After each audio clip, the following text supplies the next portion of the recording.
हर एक ब्रांच पर कलियां बनेगी और काफी मोटी मोटी बड़े बड़े साइज की कलियां बनेगी दोस्तों। गुच्छों में कलियां बनेगी और बहुत ही बड़े बड़े साइज के फूल खिलेंगे। अगर आप भी मेरी तरह इस ऑर्गेनिक खाद का इस्तेमाल अपने गुलाब के पौधे पर करते हैं तो आपका गुलाब का पौधा भी फूलों से भर जाएगा दोस्तों। छोटे छोटे पौधे पर काफी बड़ी बड़ी और मोटी मोटी कलियां बनेगी और काफी बड़े बड़े साइज के फूल खिलेंगे।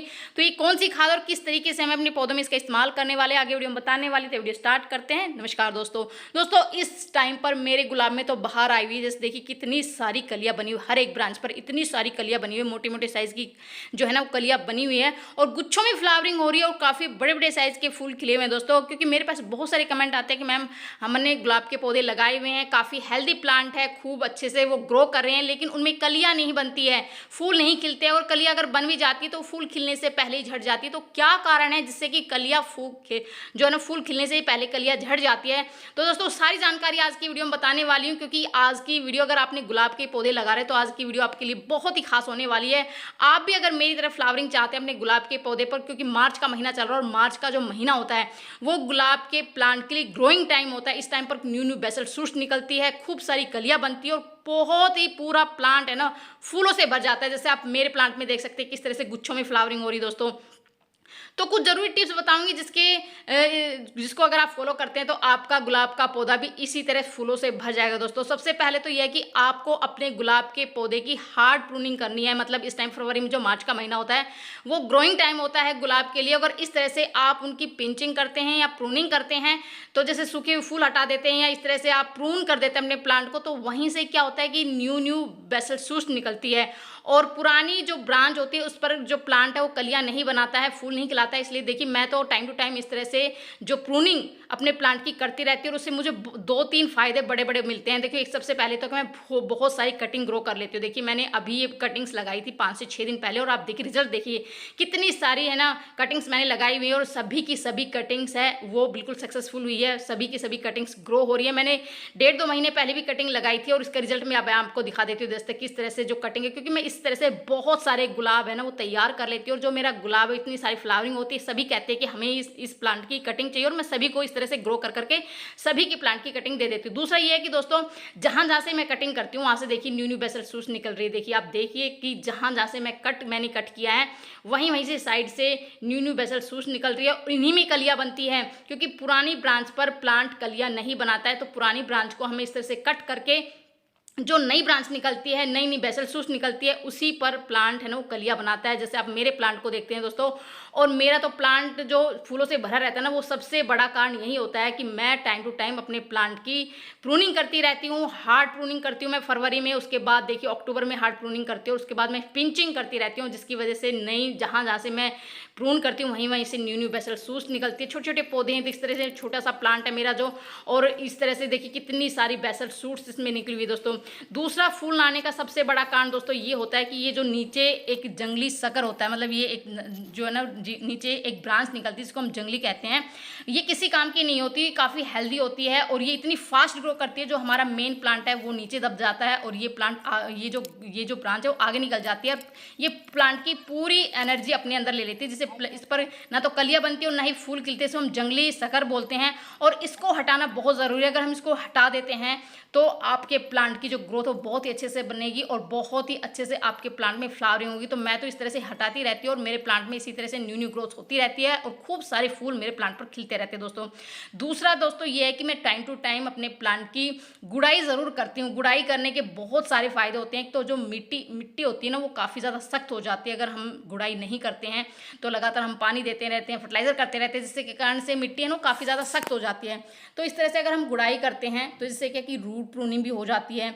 दूसरा दोस्तों गुड़ाई करने से जो सूर्य का प्रकाश हो प्लांट की जड़ों को मिलता है, जिससे फंगस की समस्या हमारे प्लांट पर नहीं आती। क्योंकि प्लांट के खराब होने का सबसे बड़ा जो कारण होता है फंगस होता है, क्योंकि हम पानी डालते रहते हैं जिससे जड़ें गलनी शुरू हो जाती है, फंगस की समस्या आ जाती है और दूसरे कारण से भी फंगस की समस्या आ जाती है।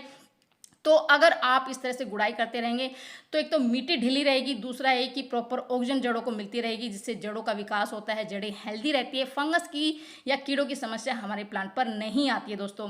तो अभी जो आपको इस टाइम पर जो खाद देना है, गुड़ाई करने के बाद जो खाद देना है, वो सबसे पहले तो गोबर की खाद आपको लेनी है, या उसकी जगह वर्मी कंपोस्ट या किचन वेस्ट कंपोस्ट, या फिर आपके पास जो सूखी पत्तियों की खाद होती है ना, क्योंकि गर्मी में वो ठंडी खाद होती है और बहुत ही बढ़िया काम करती है। तो आपको ये इसमें से कोई भी ले लीजिए। तो मैं गोबर की खाद ले रही हूँ, सभी तरह के पोषक तत्व इसमें होते हैं। दूसरा, इसमें मैं राख का इस्तेमाल करी दोस्तों। राख एक बहुत ही बेहतरीन जो है ना वो प्राकृतिक कीटनाशक भी है और एक खाद का काम भी करते हैं। इसमें भरपूर मात्रा में कैल्शियम होता है, फास्फोरस होता है, पोटेशियम होता है, जिससे कि हमारे प्लांट की ग्रोथ बहुत अच्छी से होती है दोस्तों। तो राख का इस्तेमाल आपको करना है 1 से 1.5 चम्मच। उसके बाद आपको नीम खली लेनी है। नीम खली भी एक खाद का काम करती है, दूसरा कीटनाशक काम करती है, क्योंकि हमारे प्लांट है ना वो फंगस से और कीटों से जल्दी प्रभाव में आते हैं और उसकी वजह से हमारे प्लांट जल्दी खराब होते हैं।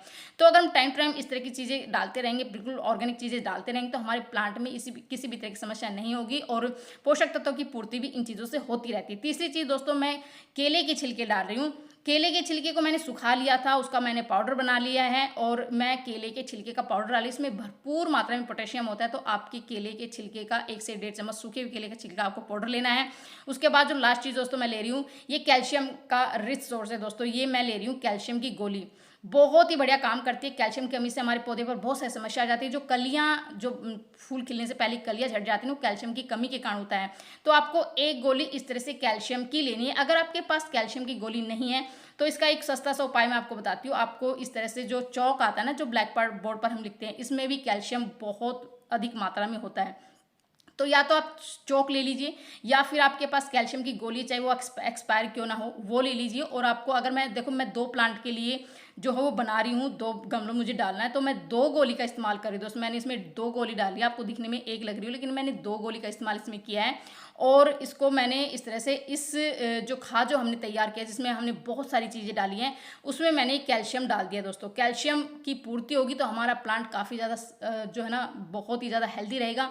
और जो कलियाँ झड़ने की समस्या है, पीली पत्तियाँ पड़ने की समस्या, वो बिल्कुल भी नहीं होगी। इससे तना मजबूत होता है, जड़ें मजबूत होती है और हमारा प्लांट है ना वो बहुत ही ज़्यादा स्वस्थ रहेगा, हेल्दी रहेगा और बहुत ही अच्छे से ग्रोथ करेगा। तो आपको 2 से ढाई मुट्ठी 3 मुट्ठी आपको, इससे बिल्कुल ऑर्गेनिक है, अगर ज़्यादा भी पड़ जाता तो कोई ज़्यादा इसमें नुकसान नहीं होगा। किसी भी तरह का केमिकल का इस्तेमाल हमने नहीं किया, बिल्कुल ऑर्गेनिक चीज़ों का हमने इस्तेमाल किया दोस्तों। ये चीज़ें आपको डालनी है अपने प्लांट में इस टाइम पर।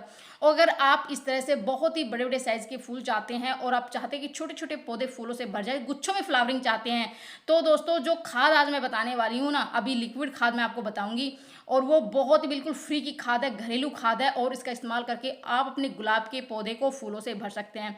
तो मैंने जो है ना वो 1 दिन पहले इसको बनाया था और ये संतरे के छिलके हैं, जो कि मार्केट में अभी खूब आ रहे हैं, खूब हम खा रहे हैं और संतरे के छिलके हम जो है ना बेकार समझकर फेंक देते हैं। ये एक तरह का NPK का काम करता है। इसमें भरपूर मात्रा में नाइट्रोजन, पोटेशियम और फास्फोरस होता है।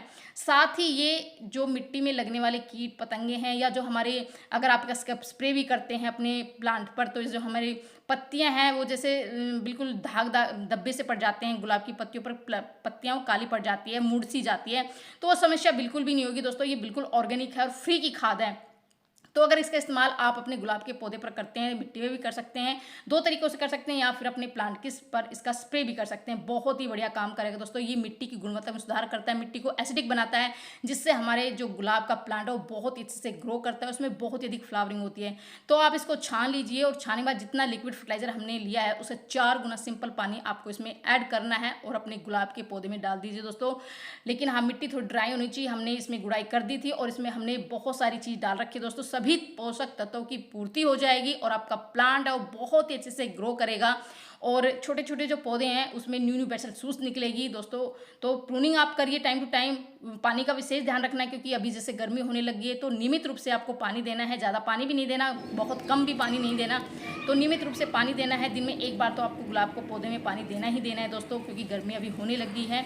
और उसके बाद आप देखेंगे इसका रिजल्ट जो है ना, आपका गुलाब का, जिस गुलाब के पौधे में फूल नहीं खिलते, वो गुलाब के पौधे पर इतनी सारी कलियाँ बनेगी, गुच्छों में कलियाँ बनेगी और काफ़ी बड़े बड़े साइज़ के फूल खिलेंगे, जैसे आप मेरे प्लांट में देख रहे हैं दोस्तों, बहुत ही बढ़िया रिजल्ट मिलेगा किसी भी, क्योंकि ऑर्गेनिक चीज़ों को हमके 1 या 2 दिन में बहुत जो रिजल्ट है वो मिल जाता है, लेकिन अगर हम ऑर्गेनिक चीज़ें डालते हैं तो उसमें लंबे टाइम तक हमें रिजल्ट मिलता रहता है और हमारी मिट्टी भी काफ़ी ज़्यादा उपजाऊ होता है, हमारे प्लांट काफ़ी ज़्यादा स्वस्थ रहते हैं। तो इन ऑर्गेनिक चीज़ों का इस्तेमाल करके आप अपने गुलाब के पौधे को फूलों से भर सकते हैं। तो कैसी लगी जानकारी, पसंद आई लाइक से ज़रूर करती, मिलती नहीं बाय दोस्तों।